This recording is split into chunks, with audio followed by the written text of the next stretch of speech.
diaspora haïtienne, ce n'est plus cette diaspora que nous connaissions qui fréquentait les rives américaines, c'est une diaspora dispersée, plurielle, multiple, et qui a toutes les caractéristiques de toutes les diasporas du monde. Et ça va du travailleur des bâtés de la République dominicaine aux professeurs d'université, au sein des les plus prestigieux des États-Unis d'Amérique du Nord, par exemple. Donc c'est ça, la diaspora haïtienne. Donc quand le président Préval avait jugé, l'année dernière, par arrêté présidentiel, de déclarer cette journée nationale de la diaspora, je pense que la diaspora haïtienne mérite cette considération, et c'est un plaisir, un privilège et un honneur pour nous de continuer cette œuvre, en non seulement continuant à accorder toute l'attention que cette journée mérite, mais en prenant la décision cette année d'avoir une semaine autour des discussions de la diaspora. Comme vous allez le voir tout à l'heure, on va vous remettre le programme des festivités de la semaine. Ça va aller de parler de la diaspora et de la migration haïtienne, en passant par parler de la littérature haïtienne, parler du film haïtien de la diaspora, parler aussi des rencontres que nous allons avoir avec des élus locaux, particulièrement aux États-Unis, puisque comme vous le savez certainement, Haïti, actuellement, il y a 2 sénateurs américains qui sont d'origine haïtienne, sans compter maintenant les députés, commissionneurs, et à tous les autres niveaux de l'administration. Et on aura aussi le plaisir d'avoir ces gens-là avec nous. Et aussi, on va aussi avoir toute une série de discussions qui vont permettre, non pas d'exprimer nous ce que nous voulons, puisque la loi organique du ministère en gestation est très claire dans la philosophie que le ministère doit avoir, à savoir participer à l'intégration de cette diaspora. Mais je pense qu'il est essentiel pour nous aussi d'écouter et d'entendre cette diaspora. Et maintenant, c'est à ce titre-là que je pense que la présence de la ministre du Tourisme ce matin est extrêmement importante, puisque cette diaspora dont nous parlons devrait être, doit être, et sera, je suis sûr, sur le dynamisme du ministre,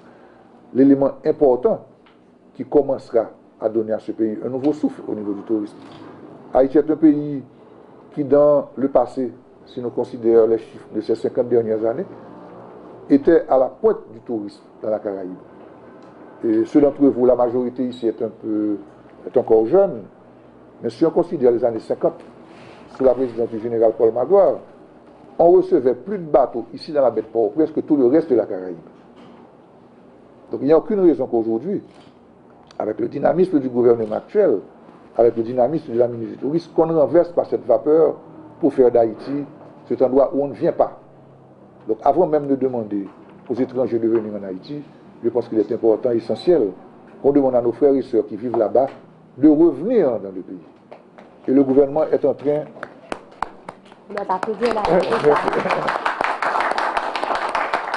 Et le gouvernement est en train de prendre toute une série de mesures pour permettre cette réintégration, d'abord au niveau du tourisme, ensuite au niveau économique. Les compatriotes de l'étranger sont la première clientèle cible du ministère du Tourisme, tant il est vrai que les premiers ambassadeurs du changement de l'image que nous voulons mettre en œuvre passent par eux, par ceux qui chaque jour dans leur cœur, quelle que soit la qualité de leur terre d'accueil, quelles que soient les nouvelles que les médias leur portent, pensent et gardent un attachement à notre Haïti chéri. Alors aujourd'hui, puisque l'occasion m'est offerte de préciser encore les objectifs de notre gouvernement quand il parle de changement, et ceux du secteur tourisme quand il parle de nouvelles images, alors je le redis avec force et détermination, pour réussir à projeter l'image d'une Haïti ouverte au tourisme et aux opportunités d'affaires, il nous faut aller à la conquête de nos ressortissants à l'extérieur, car ils sont notre marché intérieur au même titre que ceux qui vivent au pays. Gagner leur confiance, faire que, quand pour leurs vacances, ils disposent de plusieurs choix de circuits touristiques sécuritaires est notre premier objectif. Car parce qu'ils donnent la préférence au pays, que leurs voisins, leurs collègues de travail étrangers auront eux aussi envie de venir voir ce qu'il y a de différent et d'authentique dans notre destination. Mesdames, Messieurs, distingués invités, je dois vous dire